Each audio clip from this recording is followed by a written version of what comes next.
As you can see right behind me, 4 condominium units completely destroyed. You might even be able to hear current demolition happening on those affected apartments. That same purchase could one day end here, right at your front door, with customers required to show identification before receiving their order. For many here in West Columbia, Gus Manos didn't just serve fried chicken and soft serve. Sir, your order's ready. He also served his community. Now, while Abraham 2.0 over here is still growing in his role in the Lexington community, his drink break looks a little different for now. According to one South Carolina farmer, a federal official actually told him he's competing with this right here, a chicken nugget. Richland County leaders say this new sidewalk connecting Sunset and North Main Street is an example of the Transportation Penny's progress and impact.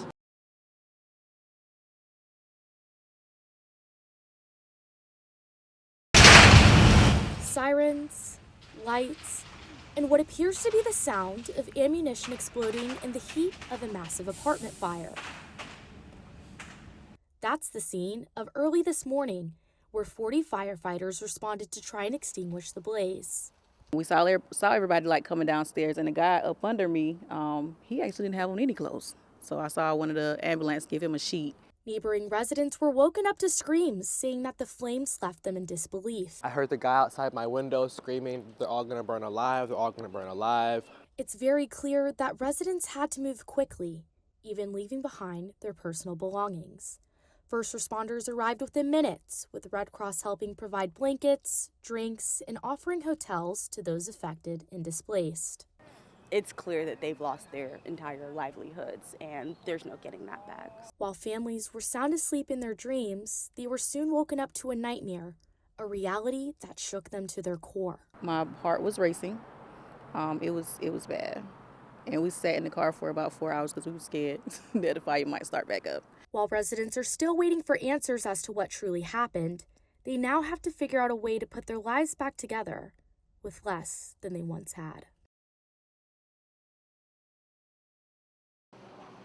South Carolina's school cafeterias may soon look and taste a little different as the state works to connect local farms to school lunch trays. The SC Certified Cafeteria Program was created after federal funding for local food in schools ended. That's the important piece, making that one-on-one connection with the farmer. And that's what this program is helping school food authorities to do for the first time in a long time. Today, the program has grown quickly, connecting farmers, schools, and state funding into one system.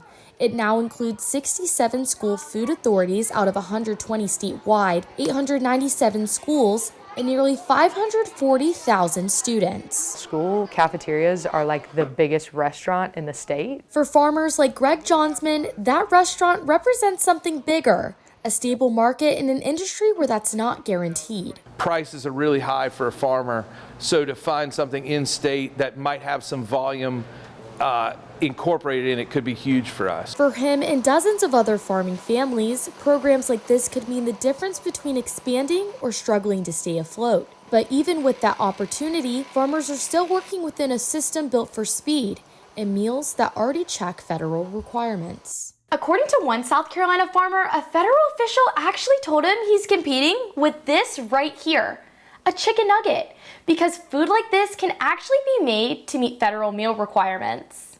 The chicken checks the protein box, the breading counts as grain, and while condiments like ketchup don't count as a full vegetable serving, farmers say meals built around processed foods can still meet federal standards, raising questions about what's considered balanced. There is a lot of people that we touch and that those families get an opportunity to make a better living because of it. Schools receive about $1,000 per school for the program, an amount that can disappear quickly in large districts serving thousands of meals a day. So right now the challenge is the amount of money that we got this year. Schools also have to determine whether local farms can supply enough product consistently. If I'm gonna get blueberries from the local farmer, do I have enough for the elementary? Or do I have enough for middle? And then do I have enough for high? Still, officials say the program is already changing how students think about food, connecting what's on their tray to where it comes from. A child eating food on their cafeteria line and then going to their history class right after lunch period to learn about the food they just ate is the impact of this program. State leaders say the program is still evolving, working to build lasting relationships between farms and schools while reshaping how South Carolina feeds its students. In Columbia, for Carolina News, I'm Emma Wyatt.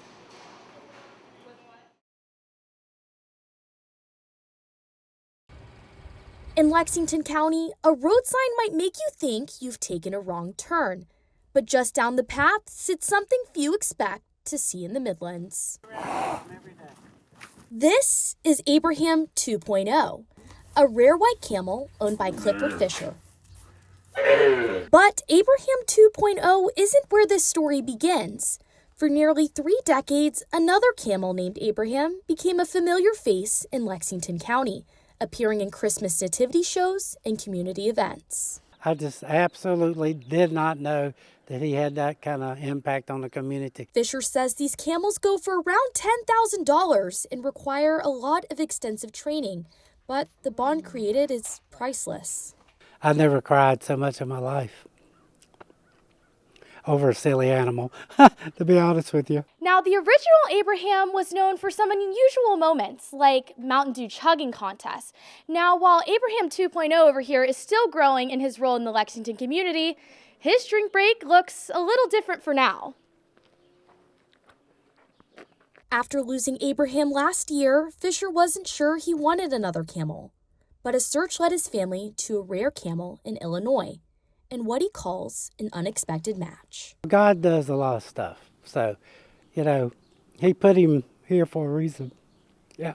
Now, Abraham 2.0 is already stepping into that legacy, continuing a tradition that has left a lasting mark on the Midlands community. Just watch the people's reactions, and it's pretty cool. In Lexington County, for Carolina News, I'm Emma Wyatt. South Carolina is working to bring more local food into school cafeterias, but farmers say the competition may surprise you. Today, the streaming giant announced today that it's coming to terms with a deal to buy Warner Brothers Discovery. I can assure you guys there's no snowstorm in Columbia. If anything, the conditions outside right now are perfect to be out. Columbia leaders are considering major updates to the city's animal control ordinance, including stricter rules on dog tethering and pet sales. Welcome back to Carolina News. It's time for sports. A nail-biter at Founders Park where the Gamecocks fell 9-8 to Queens in a game that came down to the final inning. I don't know about you, Emma, but a sweet treat on a Friday afternoon is music to my ears. Oh, I agree. I think we know what our plans are for after class. Have you seen all the crazy flavors they have? I definitely will be going for the Oreo. Caroline, what about you?